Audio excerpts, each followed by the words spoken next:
Bonjour à tous. Je suis encore très heureux d'être avec vous en ce dimanche matin.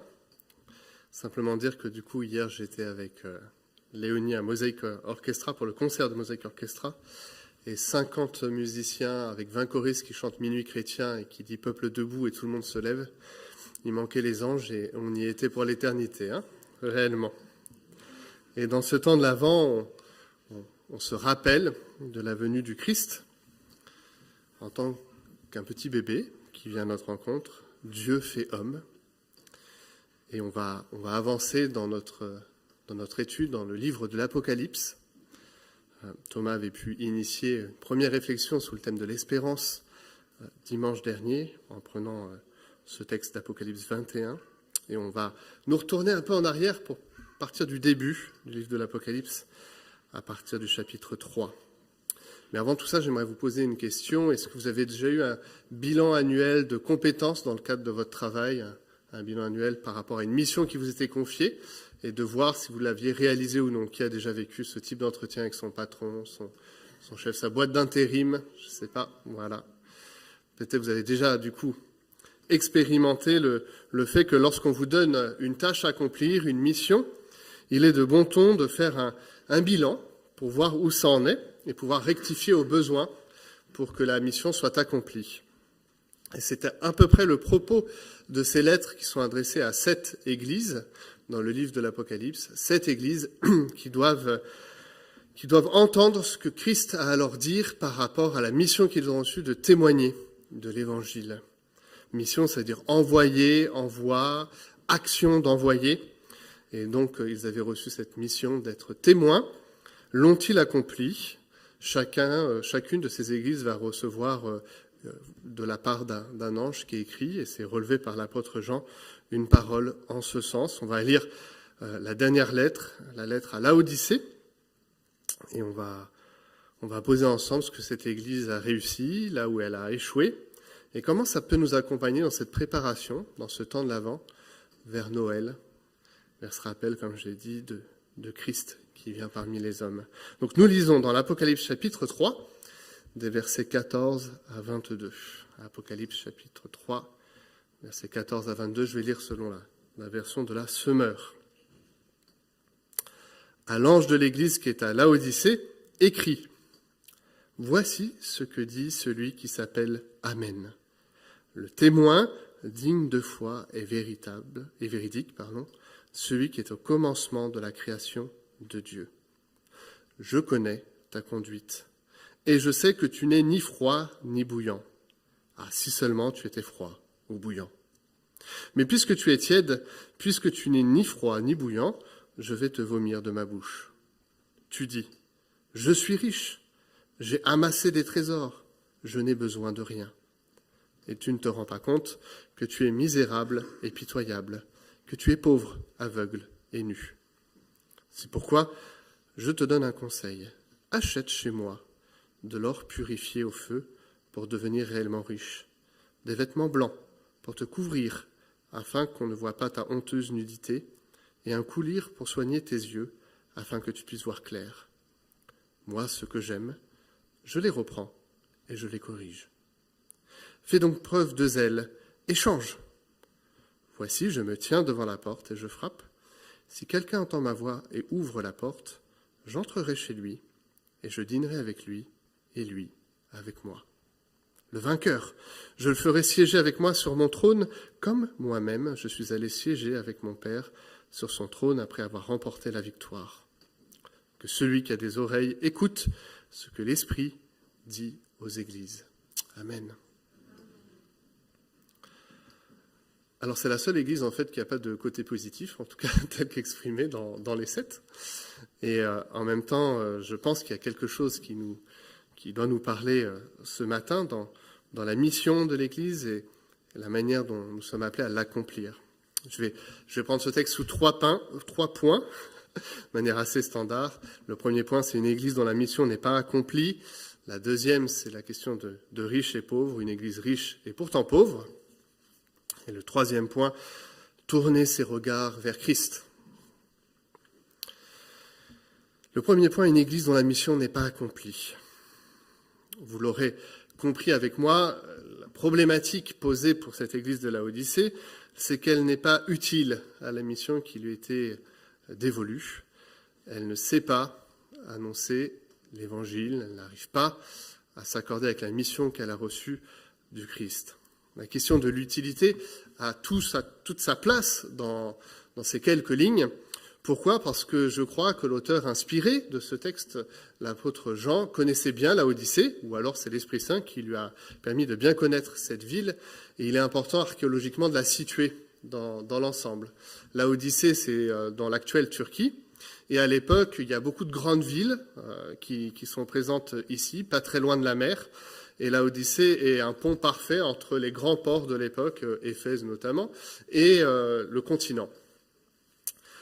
Laodicée est placée pile entre deux autres grandes villes de l'époque, Hiérapolis et Colosse. Colosse qu'on connaît parce qu'il y a une lettre de Paul à l'intention de l'église de Colosse. Et pour chacune de ces deux villes, Hiérapolis et Colosse, elles avaient quand même des avantages au niveau de l'eau. La première, Hiérapolis, avait des sources chaudes. Les eaux qui sortaient de cette ville étaient à 95 degrés, donc il ne faut pas se jeter là-dedans, mais ils étaient utilisés pour des termes et des vertus thérapeutiques. On a retrouvé dans cette ville, dans ces vestiges, des termes qui étaient là, et c'était connu dans le monde antique que si on avait des soucis de peau, des soucis de santé, aller à Hiérapolis, profiter des vertus thérapeutiques de son eau, était une bonne chose. Ça, c'est le côté bouillant, vous l'aurez compris. Le côté froid, agréable, lorsqu'on a très chaud et qu'on veut se désaltérer, c'était Colosse. Il y a toujours ces rivières qui existent à côté des vestiges de Colosse, une eau fraîche, qui désaltère, qui fait du bien. Lorsque vous êtes assoiffé, vous allez vers ces rivières-là, vous buvez et vous êtes désaltéré. Problème entre ces deux villes, vous l'aurez compris, il y a Laodicée, et donc Laodicée doit importer son eau. Et plus particulièrement celle de Hiérapolis, selon toute probabilité, et qui devait, par un système d'aqueduc, arriver jusqu'à Laodicée. Et lorsqu'elle arrivait, elle était tiède. Je ne sais pas si vous avez déjà bu de l'eau tiède, mais c'est pas très agréable, et si on n'est déjà pas très bien, ça peut effectivement donner la nausée. Cette image est utilisée par l'apôtre Jean pour dire, voilà, en fait, il y a de l'eau qui a de l'utilité, de l'eau bouillante à son utilité, de l'eau fraîche à son utilité, mais toi, tu es comme cette eau tiède qui vient dans ta ville. Tu n'arrives pas à être utile pour moi. Pour moi, le Christ qui vient, tu n'es pas l'Église que j'attends que tu sois. Tu n'as pas le témoignage qu'il faut. Et pour cela, le reproche est sévère, la sentence est difficile à entendre. Je vais te vomir, comme toute personne qui prendrait de l'eau tiède en étant déjà pas bien nauséeux. C'est donc une question d'utilité qui est posée. Et non pas, peut-être vous avez déjà entendu une autre interprétation de ce texte, notre cœur vis-à-vis de Christ, avec cette idée, je l'ai entendu plusieurs fois, qu'il faudrait soit être bouillant, donc soit être à fond pour le Christ, ou soit être froid, c'est-à-dire complètement athée, mais que le Seigneur n'aime pas les gens qui sont au milieu.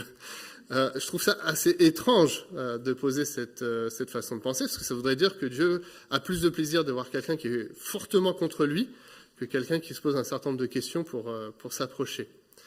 Donc, raisonnablement et avec la portée archéologique qu'on a aujourd'hui, je pense qu'on est plus sur le thème de l'utilité.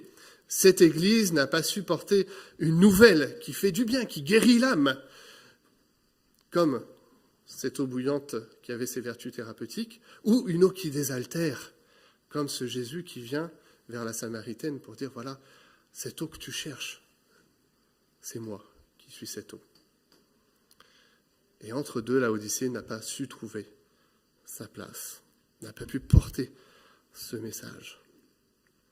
Si elle n'a pas pu être ce qu'elle devait être, c'est qu'elle semble tenter de l'orgueil, tenter de se raccrocher à sa richesse. Au contraire de l'église de Smyrne, si vous avez l'occasion de lire les autres lettres, qui étaient très pauvres et pourtant riches dans le Seigneur, le constat est fait pour l'église de Laodicée, d'une église très riche matériellement, mais pauvre dans son cœur. Si je me permets de dire que l'église de Laodicée avait des richesses, c'est parce que la ville de Laodicée, si elle a de l'eau tiède, ça c'est son défaut, a quand même beaucoup de qualités. C'est une ville très riche, je vous l'ai dit, elle est entre les ports et puis le continent. Donc c'est un lieu bancaire très, très connu à l'époque. Cicéron notamment nous dit que c'est là qu'il a tiré l'argent dont il avait besoin. C'est une ville qui a une industrie du textile florissante. Elle était très connue pour sa laine et ses teintures noires. Et c'était aussi une ville qui avait une école de médecine renommée. D'ailleurs, j'en mettrai pas ma main à couper, mais un certain nombre de commentateurs ont même imaginé que Luc avait fait une partie de ses études à Laodicée. En tout cas, c'était un lieu renommé de médecine.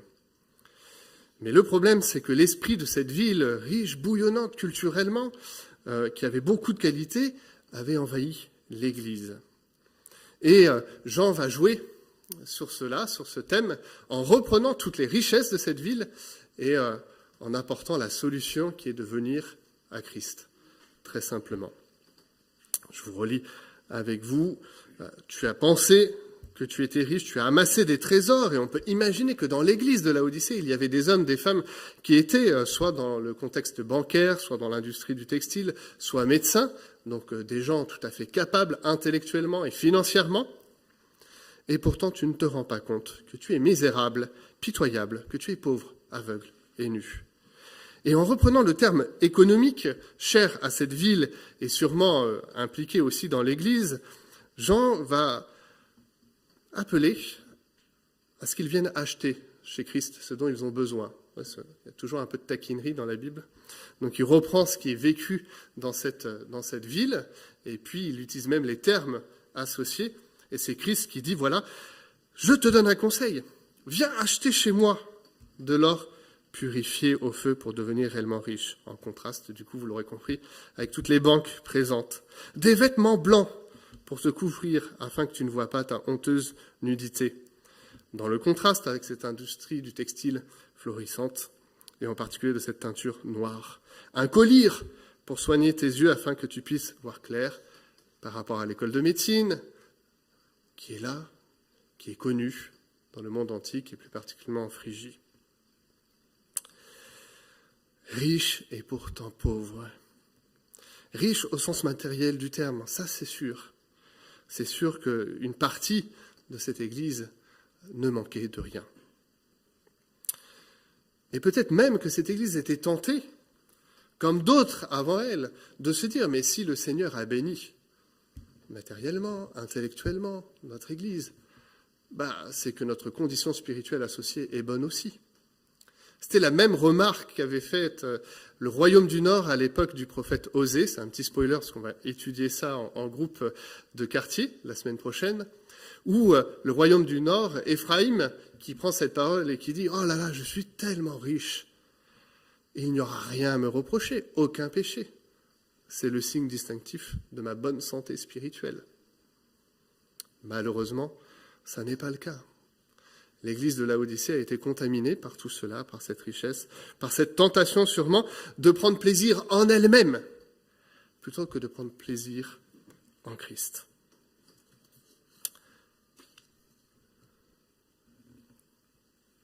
Elle n'a pas su trouver les mots pour parler à ses contemporains.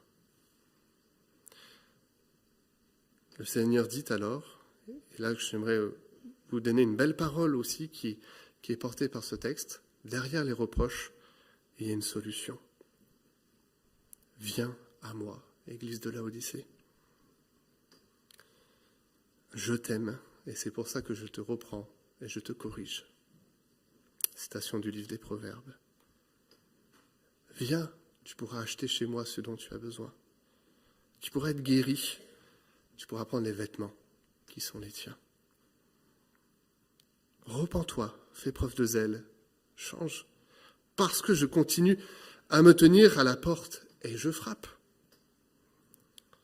Si quelqu'un entend ma voix, il est question du coup d'une parole proclamée, qui est tout l'enjeu du témoignage, et ouvre la porte, j'entrerai chez lui, et je dînerai avec lui, et lui avec moi.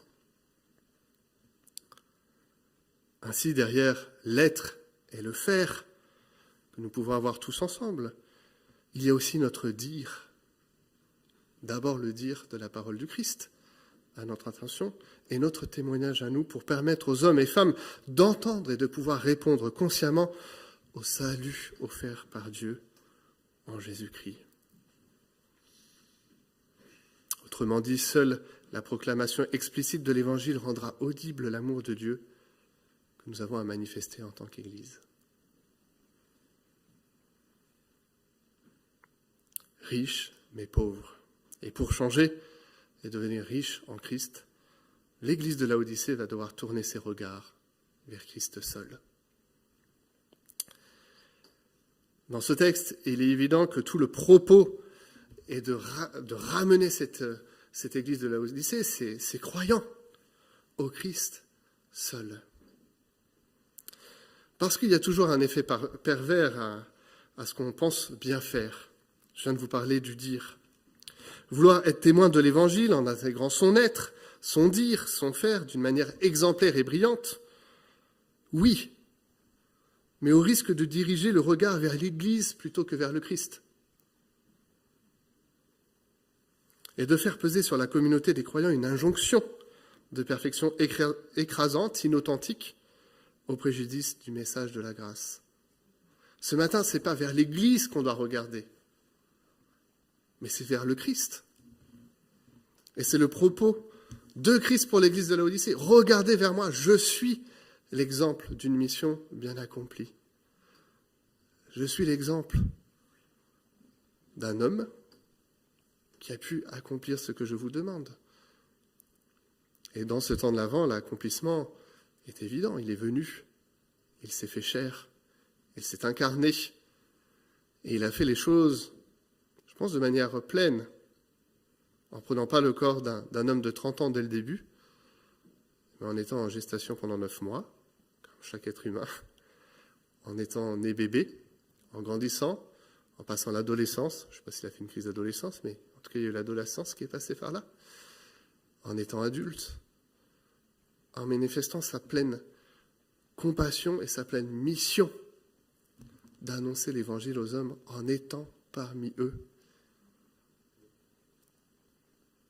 Si Thomas a parlé d'espérance, on peut aujourd'hui parler de préparation. On se prépare ensemble, 2000 ans plus tard, à nouveau, à venir à la rencontre de Jésus. À venir le voir de manière pleine et entière, complet dans ce qu'il a fait. Lui, le créateur de l'univers, au commencement de la création présent, est venu, a fait hospitalité parmi nous. L'Église doit être en retour hospitalière pour accueillir pleinement le Christ, mais accueillir les contemporains, ceux et celles qui cherchent. Et ce texte, ne nous trompons pas, ne parle pas aux gens qui ne sont pas de l'Église, mais s'adresse à l'Église de Laodicée d'abord, c'est-à-dire à nous. Ouvrons la porte au Christ. Laissons-le rentrer pleinement, alors que nous allons inviter amis, famille, manger, beaucoup trop, sur le 24 et le 25. Faisons place au Christ, lui qui veut dîner avec nous, lui qui veut se rendre pleinement disponible dans la relation, lui qui a démontré sa capacité à venir répondre à nos besoins. On l'a entendu avec Rinidi, la question de l'identité, la question d'un sens. Qu'en tant qu'Église, nous puissions l'accueillir à nouveau et ne pas nous regarder à nous-mêmes, mais regarder au Christ seul. Et c'est alors que notre témoignage sera parfaitement accompli. Oui, le Seigneur a des paroles dures pour Laodicée. On ne peut pas nier que si un jour l'Église baptiste de Lyon recevrait une telle parole, je pense qu'on ne serait pas bien. Mais en même temps, il donne la solution, le chemin. Repens-toi, viens à moi, je me tiens à la porte, ouvre-moi, et je serai parmi toi. Alors dans ce temps de l'Avent, je le redis, que cette parole proclamée soit bien celle de l'Évangile, de la Bible, une parole qui ait du sens, que dans ce temps de préparation de l'Avent qui nous appelle à Noël, à cet événement extraordinaire de Dieu parmi les hommes, nous puissions être sensibles à notre témoignage, à notre mission, que nous puissions rentrer dans cette mission qui nous est confiée. Prions. Seigneur, merci encore ce matin pour ta parole envers l'Église de Laodicée, qui, par certains aspects, peut nous bousculer face à la mission qui nous a été confiée de témoigner de toi. Une parole qui guérit, une parole qui désaltère, une parole qui fait du bien, tout simplement. Seigneur, nous voulons incarner cela pleinement, chacun de nous individuellement, mais aussi en tant qu'Église, dans cette période de l'Avent, dans ce souvenir de ton incarnation, ce souvenir que toi, tu n'as pas hésité dans l'ordre de mission que tu avais reçu de ton Père. Seigneur, malgré le fait que tu étais là au commencement, tu as pris pleinement ce que nous sommes en humanité. Et tu as marché sur cette terre sans péché pour nous délivrer du mal, de ce qui nous rongeait, nous donner une nouvelle identité, proclamer la grâce et le salut. Alors Seigneur, fais-nous prendre conscience dans ce temps de l'Avent de la préparation qui nous est nécessaire, que nous puissions avancer d'une même voie, ta voie, et que nous puissions porter nos regards vers toi et toi seul. T'en prions en ton Saint-Nom, Jésus. Amen.